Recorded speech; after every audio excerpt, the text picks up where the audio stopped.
အားလုံးပဲမင်္ဂလာပါကျွန်တော်တို့ရဲ့နောက်ခွေရစာမျက်နှာ channel ကနေပြီးတော့ကြိုဆိုလိုက်ပါတယ်ဒီနေ့မှာတော့ကျွန်တော်ဖတ်ပြပေးခြင်းတဲ့ဝတ္ထုတိုလေးကတော့စာရေးဆရာနီကိုရဲရဲ့ဤစားစာဆိုတဲ့ဝတ္ထုပဲဖြစ်ပါတယ်နားဆင်ပေးကြပါဦးခင်ဗျာလူဆိုတဲ့တရားဝါဟာ evolution theory အရမြောက်ကနေပဲစဉ်းစားထာဝရဘုရားသခင်ကပဲဖန်ဆင်းနေကနေပဲပွာလာကံဤအကျိုးကြောင့်ပဲဖြစ်အထရှိနေသမျှမကြုံဘူးတာတွေကြုံရမဖြစ်ဘူးတာတွေဖြစ်ကိလေသာအမှောင်လုံးမှာတော်တော်ထူးထူးဆန်းဆန်းမျောကြတဲ့တရားဝါအုပ်စုပါလူတစ်ယောက်မှာရှိတဲ့အတ္တဟာတော်တော်နှုတ်ဆက်ပြီးတော်တော်လည်းရှုပ်ထွေးပါတယ်လူတွေဖြစ်တဲ့ပြဿနာကိုပဲလူတွေဖြေရှင်းမှုတော်တော်ကလေးစူးစမ်းကြရတယ်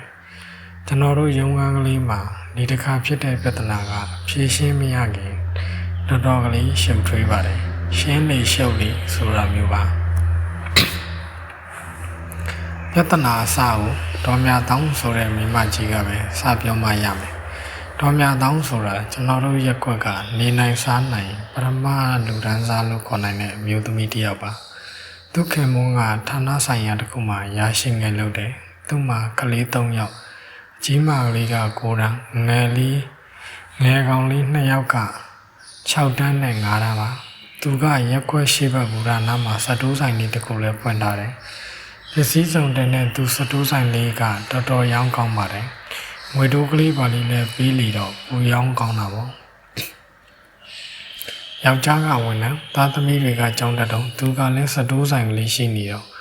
ဒေါ်မြတောင်းကအိမ်ဘော်တွေပါတွေထားပါတယ်အိမ်ဘော်ဆိုတာကလည်း73နှစ်အရွယ်မိန်းကလေးတွေများပါတယ်စတိုးဆိုင်ရှိပေမဲ့အကျွေးကိစ္စတွေဘာတွေနဲ့ဒေါ်မြတောင်းရက်ွက်ရုံကန်းကိုမရောက်ဘူးပါဘူး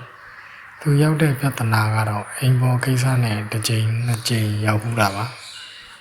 သူပြဿနာဖြစ်မှာပဲအိမ်ပေါ်ထားရတာရှောက်လာပါလားလို့ကျွန်တော်သိရတာပါအိမ်ပေါ်မှာပွဲစားဆိုတာကရှိသေးတာကိုလူချင်းရင်ရှာပြီးအိမ်ပေါ်ကိုလာကပြီးတော့အိမ်ပေါ်ရမယ့်ပထမဦးဆုံးလာကနဲ့လာစဉ်လာကတွေကရှာပြီးတဲ့မျိုးသမီးက10%ယူတယ်ဆိုပဲပထမတစ်ခါကတော့အိမ်ပေါ်နဲ့အဆင်ပြေပေမဲ့အိမ်ပေါ်ပွဲစားကရှောက်လို့တက်ကြတဲ့ပြဿနာပါလူကြီးတွေကအိမ်ပေါ်ပွဲစားဆိုတဲ့အမျိုးသမီးကိုခံဝန်နေပါတယ်ထိုးပြီးပြင်ရှင်းလိုက်ရတယ်နောက်တိတ်မကြဘူးနောက်အိမ်ပေါ်တယောက်ပြောင်းရင်ပစ္စည်းတွေရောအဲ့ဒီကောင်မလေးရောပျောက်လို့လာတိုင်ဘူးလေပြန်တော့မရရှာပါဘူးသူလည်းချက်ရေးပြုတ်ရေးသားသမီးဒင်ယောက်ျားကြီးအတွက်အိမ်ပေါ်ရှိမှပြတ်မှာကိုအိမ်ပေါ်မှာကလည်းအလုတ်ပြင်းနေသူအစားတောက်စားအိတ်လှပြင်းခိုင်းနိုင်ကြတလဲတွေရှောက်လို့တတ်တဲ့အိမ်ပေါ်မျိုးဟိုခိုင်းရင်ဒီရောက်တော်နဲ့ပြန်မလားပတ်ဝန်းကျင်မှာမသိအောင်အကျွေးယူစကားတွေရှင်းလို့ရှင်းရတဲ့အိမ်ပေါ်မျိုးအသက်တွေကလည်း14-15ဆိုတော့ကိုသားသမီးတောင်ထိန်ရခတ်သည်သမီးကပြောမရရင်ရိုက်လို့ရပြီမဲ့အိမ်ပေါ်ကရိုက်ရင်မခံတတ်ကြဘူးဒေါ်မြတောင်းလဲဆိုရင်ဟောင်းရင်အော်ရင်အိမ်ပေါ်မမြဲရင်ပေါ့လေသူပြောပြတော့လေသူဘက်ကဟုတ်တယ်လို့ပါပဲဒါပေမဲ့အခုတလောတော်များတောင်းတွေးတဲ့လူတိုင်းကိုသူ့အိမ်ပေါ်ကလေးတော်ကြောင်ကြိတ်ချင်းမွန်းတတ်တယ်ဘွဲစားနဲ့ရှာတာမဟုတ်ပဲအတိနဲ့ရွာကဆိုလာခေါ်လာတာပါကောင်မလေးက15နှစ်လောက်တော့ရှိမယ်တွတ်လက်ကြီးမုံကလေးတော်များတောင်းစတိုးဆိုင်မှာတော့တစ်ခါထိုင်လို့တော်များတောင်းသမီးအကြီးနဲ့ဗီဒီယိုခွေတို့ဝတ္ထုစာအုပ်တို့ငှားထွက်လို့တော်များတောင်းကလည်းသူ့အိမ်မှာနေပြောအောင်ဆင်ရှာပါတယ်ကောင်မလေးကလည်းရုပ်ရည်ကလေးခတ်တန်းဆိုတော့အိမ်ပေါ်လို့မထင်ရပဲတူမတို့ဘာလို့လို့ဖြစ်နေတယ်တညတော့တော်များတောင်းရုံးကန်းကိုရောက်လာပြီးဥက္ကဋ္ဌကိုတိုးတိုင်မြင်တာတွေ့ရတယ်လက်ထဲမှာလည်းစာလေးတစ်စောင်နဲ့သိမကြဘူးကျွန်တော်သိရတာတော်များတောင်းအိမ်ပေါ်ကောင်မလေးကအိမ်သားကလူငယ်ကလေးတယောက်ဇလန်းပါတော်များတောင်းကင်လာတဲ့စာကအိမ်ပေါ်ကောင်မလေးကရေးထားတာကျွန်တော်ဖတ်ကြည့်တော့လက်ရေးကမလားတပ်ပုံတွေမမှန်ပေမဲ့စာရဲ့အဓိပ္ပာယ်ကတော့ပေါ်ပါတယ်ကောင်လေးကိုသူကအဖြေပြန်ပေးထားတာသူအိမ်ပေါ်မာလေးမို့သူ့ကိုအထင်မသေးပဲတန်ဖိုးထားဖို့သူကတော့တစ္ဆာရှိစွာချစ်မဲ့အကြောင်းရေးထားတာကောင်မလေးရေးတဲ့စာတွေကကောင်လေးကဥက္ကဋ္ဌသားတွေနဲ့တွဲနေတဲ့ကောင်လေးလမ်းကတလန်းကျော်ကပါ စာကိုမိလို့တော်သေးတာပေါ့ကျမလည်းသူ့ကိုလက်လွတ်လို့မရလို့ပါဥက္ကဋ္ဌရဲ့ဥက္ကဋ္ဌသားနဲ့လည်းတွဲနေတော့ခေါ်ပြီးနည်းနည်းပါးပါးတတိပေးထားပါပြဿနာမတက်ချင်ပါဘူးတော်များတောင်းကလည်းအားကိုးရတဲ့တွက်လက်ပြီးအလုံးနဲ့လက်နဲ့မပြတ်အောင်လုပ်တဲ့အိမ်ပေါ်မလေးကိုမဆုံးရှုံးရေးအတွက်အေးစစ်ကာဝယ်တဲ့သဘောမျိုးပါဒါနဲ့ဥက္ကဋ္ဌကလည်းသူသားကတစ်စိမ်ကောင်လေးကိုခေါ်ပြီးမိတယ်ကောင်လေးကအကြောင်းတောင်းနဲ့မဟုတ်ဘူးဆိုညင်းတော့တာပဲသူနဲ့လည်းရည်သားမဖြစ်ကြောင်းသူကလည်းစာမပြီးကြောင်းပြောတယ်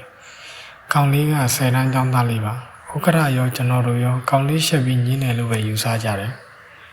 ကောင်မလေးစာကမိထားတာကိုဥက္ကဋ္ဌကနောက်မကြားချင်ကြောင်းပြောဆိုပြီးဆုံးမလွတ်လိုက်တယ်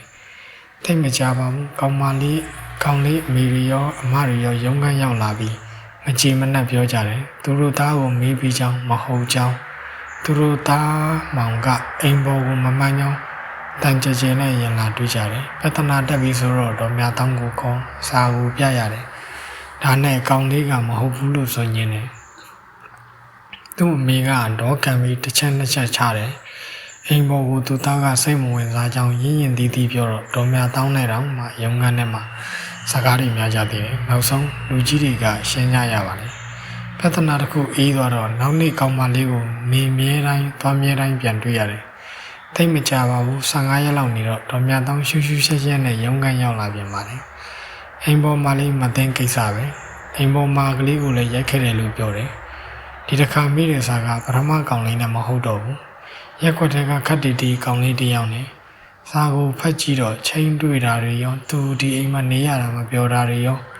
ဘဝတူချင်းမှုသူပိုယုံကြည်ချောင်းတွေရောနောက်တစ်ခါညဘက်မချိန်တွေ့ဘူးရောတိတ်နဲ့ငါကလေးတွေကြောင့်ရေးထားတဲ့ကြပြာကလေးတောင်ပါသေးတယ်ကြပြာကတော့ကူးချတာပါဥက္ကဋ္ဌကြီးဒီတယောက်ကိုတော့တေချာချာခေါ်ပြီးစောင့်မပြီးပါဒီကောင်ကလွယ်တဲ့ကောင်မဟုတ်ဘူးတော့ကြထင်ရလောက်ရင်ခက်ကုန်ကြလိမ့်မယ်ကျမလည်းမိသိန်းကိုတော်တော်ရိုက်လိုက်တယ်သူကတော့ပြေခံပြီးမှဝန်ခံတယ်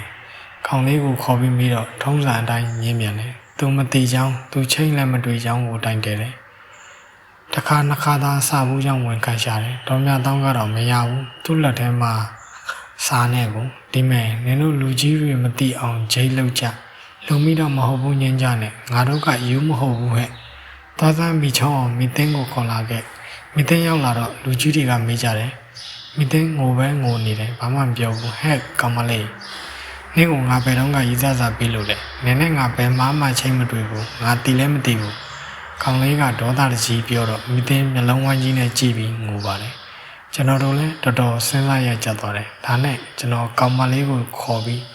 6မော်မေးကြည့်တယ်ဘာမှမပြောဘူးဒါနဲ့တော်များတောင်းကကောင်းကြောင်ဝေစားလဲစင်ကြောင်လိမ့်လိမ့်မမနဲ့နေဖို့သူ့ကိုတနားရီလောက်ပြောတော့ကောင်မလေးကဝန်ခံတယ်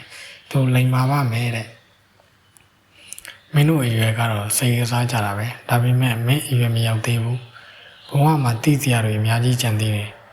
တော့တောင်းတို့အိမ်မှာနေရင်တောင်းမှနေရတာအခြားအိမ်မှာနေရတာတွေတက်မင်းတို့အများကြီးပိုအဆင်ပြေတယ်မင်းလိမ့်ပါရင်သူတို့ကတားရင်သမီးရင်လို့တစ်သက်လုံး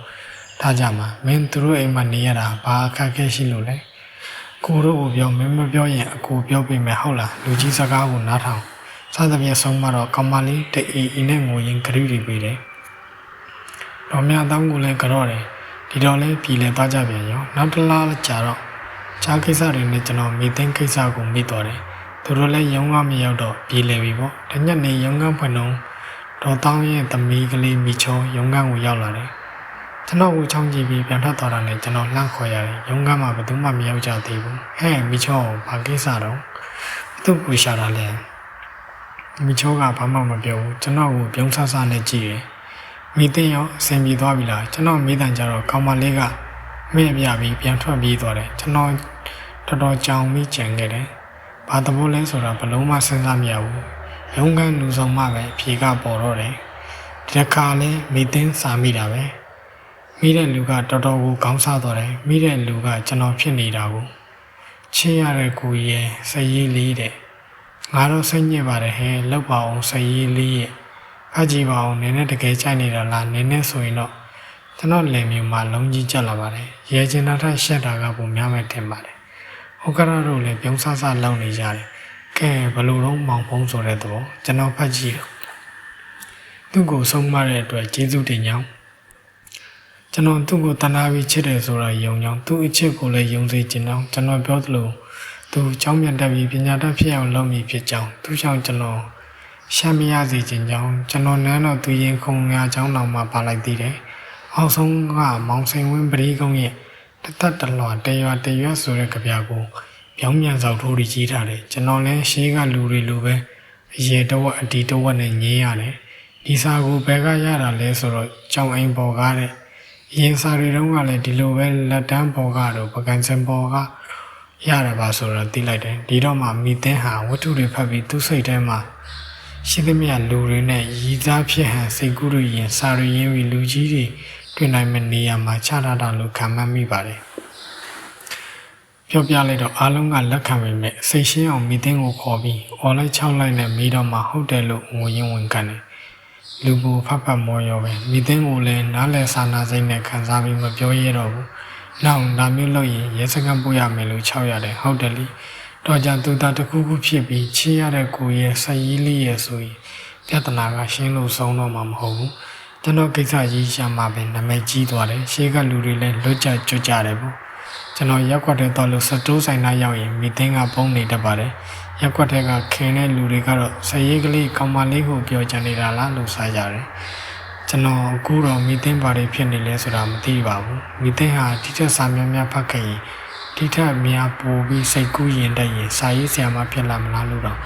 ခုတွေးနေမိပါတယ်ကျွန်တော်တို့စာရေးဆရာဆိုတာကလည်းမိသင်းနဲ့စိတ်နဲ့တိတ်ခွာကြတာမဟုတ်ဘူးလေခုဖတ်ပြပေးခဲ့တာကတော့စာရေးဆရာနီကိုရဲ့ဤဇစာဝတ္ထုတော်လေးပဲဖြစ်ပါတယ်နောက်နေ့တွေမှာလည်းဘလို့ဝတ္ထုအကြောင်းအရာမျိုးတွေကိုစိတ်ဝင်စားတယ်ဆိုတော့comment မှာရေးခဲ့ကြလို့ရပါတယ်နောက်ဗီဒီယိုလေးမှာပြန်တွေ့ကြပါမယ်